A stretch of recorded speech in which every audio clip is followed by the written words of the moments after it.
آدمی کا 4 بیٹا. کتنے بیٹا تھا؟ 4 بیٹا ہے.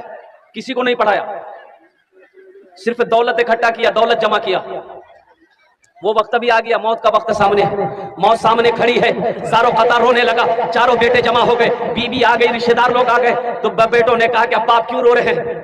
کہا کہ بیٹا ہم دنیا میں رہ کر قبر کی تیاری نہیں کر سکے, قبر حشر کے میدان کی تیاری نہیں کر سکے, جنت میں جانے کی تیاری نہیں کر سکے. بیٹا میں رو اس لیے رہا ہوں کہ جب میری موت ہو جائے گی میرا اللہ پوچھے گا میرا بندہ دنیا سے آیا ہے میرے لیے کیا لایا ہے, تو میں کیا جواب دوں گا؟ بیٹا لیکن سنو, میری ایک وصیت ہے, جب میں مر جاؤں بیٹا, میں جب مر جاؤں نا تو کسی قرآن پڑھنے والے کو لا کر, حافظ قرآن کو لا کر قرآن پڑھوا دینا, میرے حق میں دعا کروا دینا, شاید اللہ میرے گناہوں کو معاف کر دے.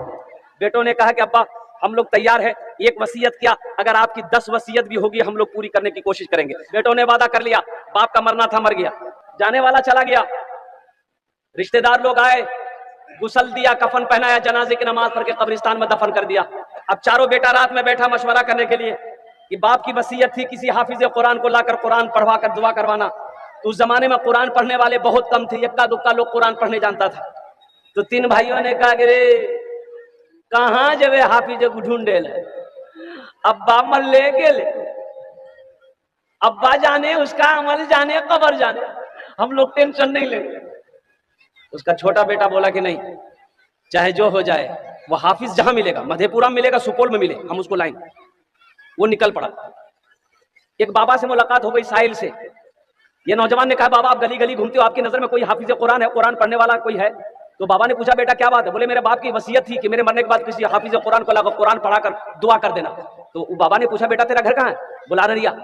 تو بابا نے کہا کہ ارریا میں کوئی حافظ قرآن نہیں ملا جو مدھے پورہ آئے ہو؟ یہ نوجوان نے کہا کہ بابا اگر ارریا میں مل جاتا تو ہم مدھے پورہ کہے کے لیے آتے. تو بابا سوچنے لگا ارے باپ بڑا اچھا موقع ہے, جب ارریا میں کوئی قرآن پڑھنے والا ہے یہ نہیں ہے تو ہم کیوں نہ حافظ قرآن بن جائیں. کوئی غلطی پکڑے گا؟ ابھی غلطی کوئی پکڑے گا؟ بولا جب ارریا میں نہیں تو ہم حافظ قرآن کو دل سوچا. بولا بیٹا تیری پریشانی دور ہو گئی. بولا کیسے؟ بولا سنو ہم حافظ بھی ہیں قاری بھی ہیں, اتھا کچھ نہیں پکا جاہل ہے,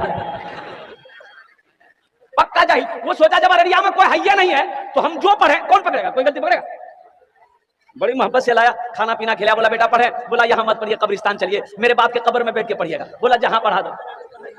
جا کے قبر میں بیٹھا پڑھنا شروع کیا. اے خدا میں تو کچھ جانتا نہیں, اے خدا میں تو کچھ جانتا نہیں, اے خدا میں تو کچھ جانتا نہیں, اے خدا میں تو کچھ جانتا نہیں. بیٹا سمجھ گیا مولوی صاحب بڑا فرور پڑے جی.